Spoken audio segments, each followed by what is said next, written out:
Welcome to the channel. We're going to have a look at whether Eddie Howe can keep Newcastle United in the league and what Newcastle United fans can expect from Eddie Howe. Make each day your masterpiece was one of the many inspirational quotes from American college basketball coach John Wooden, which at one time adorned the walls of Eddie Howe's office at Bournemouth. Wooden completely transformed UCLA's basketball program in the 1970s, taking them to 10 national championships, including a record 7 in a row. His view of success was based on peace of mind in knowing that you were given everything you possibly can. New Newcastle manager Howe told Graham Hunter's Big Interview podcast in 2016 that reading one of Wooden's books transformed my idea of coaching, management and life.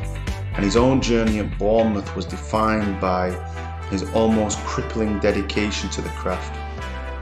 You ask anyone, Ed's biggest strength is his work ethic, Jason Tindall, Howe's assistant with the Cherries, told 5 Live's daily podcast. He leaves no stone unturned and works all hours he needs to be successful. Howe's drive is primarily focused on his players.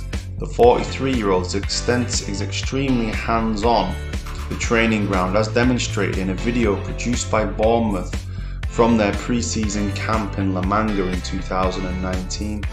The Englishman is wearing a microphone and can be heard constantly instructing and cajoling his players as they do their work, and makes a striking intervention during a 3 versus 2 counter-attacking drill.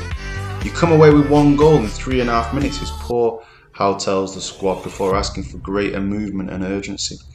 Thereafter, the sharpness and intensity goes up. Maybe he has the video editor to thank, but the evidence of taking Bournemouth from the bottom of League 2 to the Premier League and keeping the South Coast club there for 5 seasons suggests he has plenty of coaching substance. His impact on Scotland midfielder winger Ryan Fraser alone is worthy of note, with the former Aberdeen player struggling to adapt to his new club. Howe came into his house, made him change his diet and coaxed him from a small, scrawny reserve to a menacing and productive Premier League forward. He's a real deep thinker, very meticulous and detailed in his work, says Tommy Elphick, who was made Bournemouth captain by Howe after joining the club in League 1. He always has a target and is very good at bringing the dressing room together with one purpose at heart of everything he does. Forming a strong blonde with and amongst his squad is another of the hallmarks of Howe's time at Bournemouth, particularly on the journey to the Premier League. The group was one of no great repute, but united around a common goal with astute coaching, they became stronger than the sum of their parts. Part of that was the constant reminder of just who they were playing for, the fans. Newcastle is a club that requires a manager to tap into the passion of the supporters and forge a strong bond between them and the team. He spends a lot of time getting to know his players, and the great thing he did at Bournemouth was he really tapped into the history of the club. He made us proud to wear the shirt and got us playing in a way that resonated with the fans. That latter part, the playing style, is also key to getting fans on side. Bournemouth stayed in the Premier League not by playing reactive counter-attacking football, but by getting on the front foot.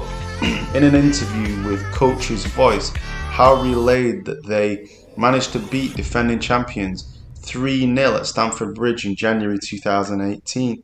He breaks down his approach, which was to go man for man and press Antonio Conte's innovative high up the pitch, side out the pitch. It was an example of a coach willing to take risk. His style is exciting and fast-paced, Elphick explains. We always want to win the game, whether it's against Man City in the Premier League or Oldham in League 1. When we were in front, we wouldn't stop. There may be teething problems. He will ask the centre-backs to split, midfielders to drop in and put an onus on the goalkeeper to use his feet, but it's not boring to watch. We went with a purpose to attack and score goals. So Howe is a hands-on coach with a reputation for playing attacking football, who also cares deeply for his players and is capable of rallying a team. The perfect appointment, it seems. As ever, nothing is that straightforward. Criticism of Howe broadly falls into 2 categories. The first is that when he stepped outside his Bournemouth comfort zone to take charge of Burnley in 2011, it did not quite go as planned, with the club not managing to challenge for promotion to the Premier League. He left after less than 2 years, citing family reasons, having lost his mother 6 months before his time at Turf Moor came to an end and having been living apart from his wife and children. Some then are sceptical how Howe could put up with not only moving further from his family to Newcastle, unless they were to relocate, but also living in a city with such an intense passion for the team. Media scrutiny and fans' expectation following the Magpies' Saudi Arabian-backed takeover will be a major step up from Bournemouth. Whether Howe can handle it is a question worth posing, but judging it on current evidence seems unfair. Only time will tell. The second criticism of Howe centres around recruitment, specifically once Bournemouth were in the Premier League and their signings of rough diamonds were largely lauded on the route to the top. Under Howe, they spent £250 million during the time in the top flight, with some very expensive mistakes.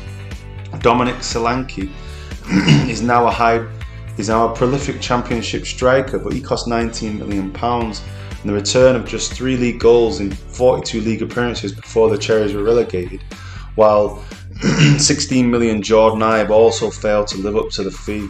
There are others too. But again, it's not as simple as painting the recruitment as poor. Pretty much every club makes signings that do not work out every season, and Bournemouth are far from the only Premier League club to waste millions. And there's also success stories. Nathan Ake was signed from Chelsea for 20 million and left for Man City for double. Significant profits were made on Tyrone Mings, Aaron Ramsdale, and plenty more. Increasingly, recruitment in football depends on the overall structure rather than the manager or head coach, so Newcastle's decision on those operations is likely to define the success. Allowing any manager to take charge on that front is a risk. What is not in doubt is they will have significant funds to spend in January. Having worked closely with him, Elpic is clear of what he has to offer. He is a very deep thinker, but there's always an aim and a structure. The fans can look forward to having a group of players they'll really resonate with and know what to expect when they watch their team.